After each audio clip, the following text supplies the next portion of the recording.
Le 3, le plus grand salon de jeux vidéo du monde. Et Attends, tu fais quoi là? bah, je présente la vidéo. Ouais, bah déjà, présente-toi. Ok. Salut, moi c'est Dali, c'est ma première vidéo sur la chaîne et j'espère qu'elle vous plaira. Ok, bon, casse-toi maintenant. Oui, bah parle, fais ton speech. Non mais barre-toi. Commence à parler. Mais je peux pas quand t'es Mais là. t'inquiète. Non mais la putain de ta race. Eh mais gros, je vais t'enculer. Bonjour à Me tous, casse pas les les amis. couilles. Pour ceux qui me Vidéo. connaissent, Ok, bon, je disais, le 3 2019 est déjà fini, il nous a prouvé que la next gen et les prochains jeux vidéo auront un potentiel de malade. Et nous plongerons dans un futur proche assez brillant d'un point de vue technologique. Entre Cyberpunk qui hype quasiment tout le monde, Watch Dogs Legion qui va faire kiffer les fans de la franchise, ou encore Death Stranding qui va révolutionner les open world, on est servi niveau qualité. Cependant, les jeux il y en a plein. Du coup, quels seront les meilleurs jeux vidéo de fin 2019 et de 2020? Attention, ce classement est complètement subjectif et personnel. Alors du coup, c'est parti pour le premier jeu.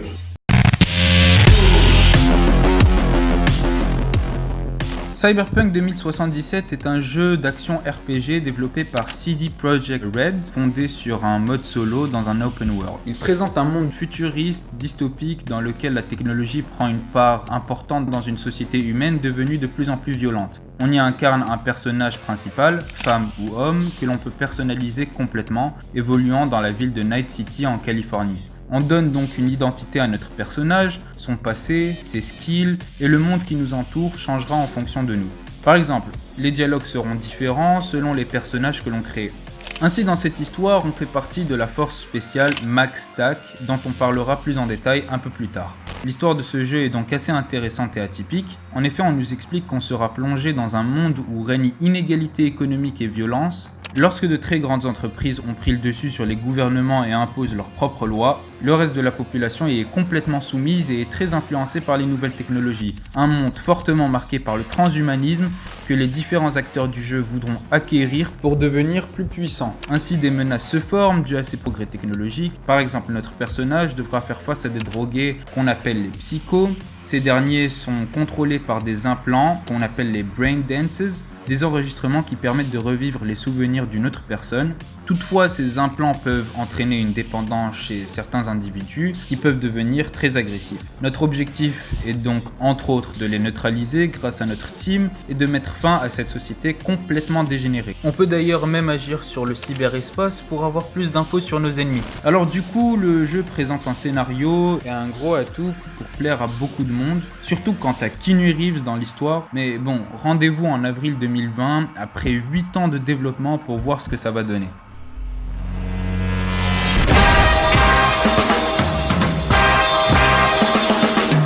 Ah, ce nouveau petit bijou d'Ubisoft prévu pour mars 2020. Watch Dogs Legion n'arrête pas de faire parler de lui. Alors du coup, pourquoi autant de bruit vis-à-vis de ce jeu? Développé par Ubisoft Toronto depuis environ 2016, ce jeu nous présente un Londres post-Brexit dans un futur proche assez catastrophique. Je sais pas trop pourquoi, mais les développeurs de jeux ont l'air de vraiment kiffer les mondes de merde. Bref, dans ce jeu d'action, Londres est soumise à de nombreuses interdictions qui ont poussé la ville dans un chaos omniprésent. Les libertés personnelles ont été supprimées, la police surveille la population grâce à des robots tueurs, des drones ou encore des caméras présentes un peu partout, et met en place un climat d'oppression, tout ce qui fait d'un régime une dictature. Du coup, manifestations et émeutes s'enchaînent dans une ville éclatée. Et c'est là qu'on intervient. Et on n'intervient pas en tant que seul protagoniste du jeu, puisqu'Ubisoft nous permet tout simplement d'incarner n'importe quel PNJ. De la mamie à un simple étudiant, en passant par un ancien espion, tout y est possible. Chaque personnage a des skills différents et plus on en incarne, plus notre organisation se renforce. Ainsi, on doit créer une rébellion pour renverser ce régime autoritaire et changer le destin de Londres. Certains persos seront plus forts dans l'infiltration que d'autres, et d'autres seront meilleurs d'un point de vue agressif. Le tout dirigé par une très bonne interface du menu principal, permettant de voir notre progression, la map, mais encore les PNJ qu'on a pu recruter. Du coup, ce jeu n'est pas complètement atypique, puisque présente des similarités avec Cyberpunk, mais a quand même un charme unique lié à son histoire et à sa façon de le jouer.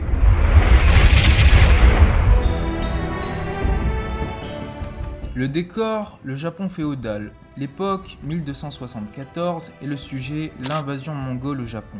Alors bon, si t'es fan d'histoire et de jeux vidéo, cette œuvre développée par le studio américain Sucker Punch est spécialement faite pour toi. Il nous éloigne des mondes futuristes catastrophiques et nous envoie sur les îles de Tsushima lors des invasions mongoles et chinoises. Alors petit point histoire rapide pour comprendre le contexte. Considérée à l'époque comme l'empire le plus puissant du monde, la Mongolie avait une superficie allant de l'Ukraine jusqu'à la péninsule coréenne. C'était l'empereur Kubilai Khan qui a mis en place ces invasions et a permis l'apogée de l'empire mongol. De retour au jeu, on incarne Jin Sakai, un samouraï ayant abandonné les techniques de combat traditionnelles pour se lier davantage à la voie du fantôme et développer de nouvelles compétences, d'où le nom de Ghost of Tsushima. La narration du jeu est donc en japonais, en mongol, mais aussi en anglais.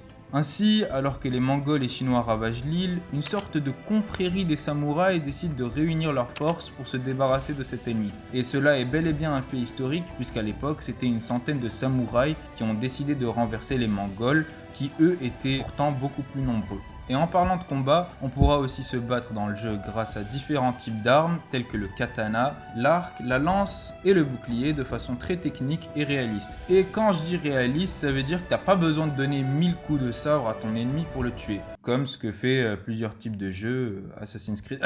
Quoi ? Pardon.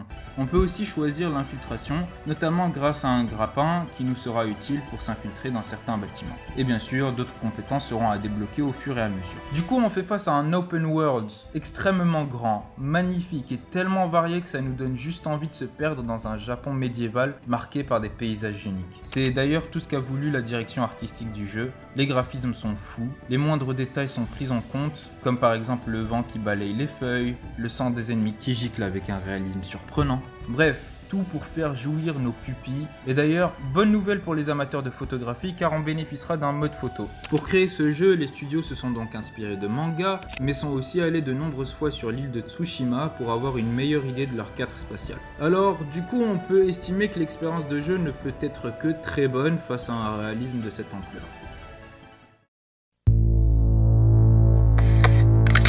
Entre innovation révolutionnaire et Hideo Kojima, il n'y a qu'un infime espace. Et ce dernier nous l'a bien prouvé avec ce chef-d'œuvre qui vient nous pendre en posant les bases de plusieurs mystères.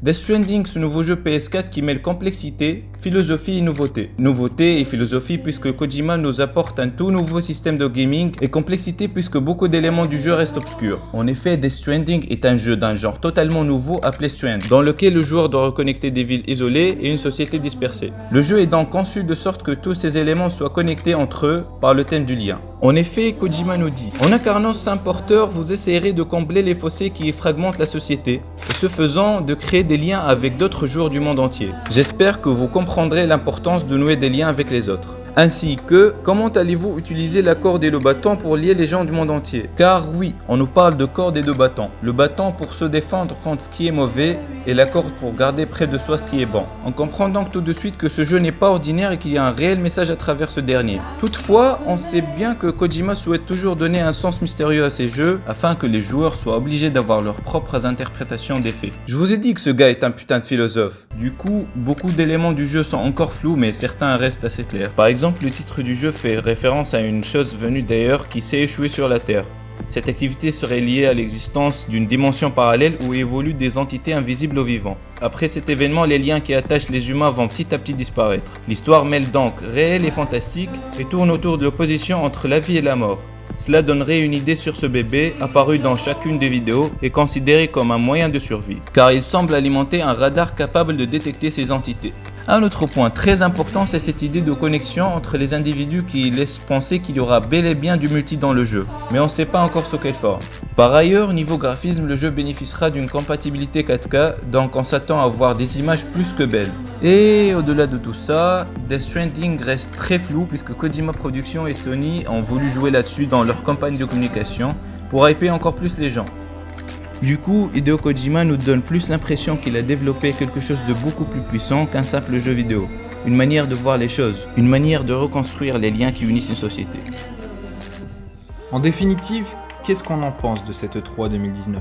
En fait, le futur du jeu vidéo est vraiment prometteur, surtout avec l'arrivée de nouvelles consoles next-gen, du style la PS5 ou la Xbox Scarlett. Cependant, cette année a plus été une année de transition entre la génération actuelle et la prochaine, mais bon, de toute façon, on verra vraiment ce que ça va donner d'ici la fin de l'année, une fois la manette en main.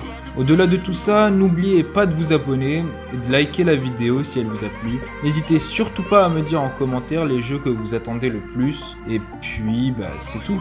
Alors du coup, à la prochaine.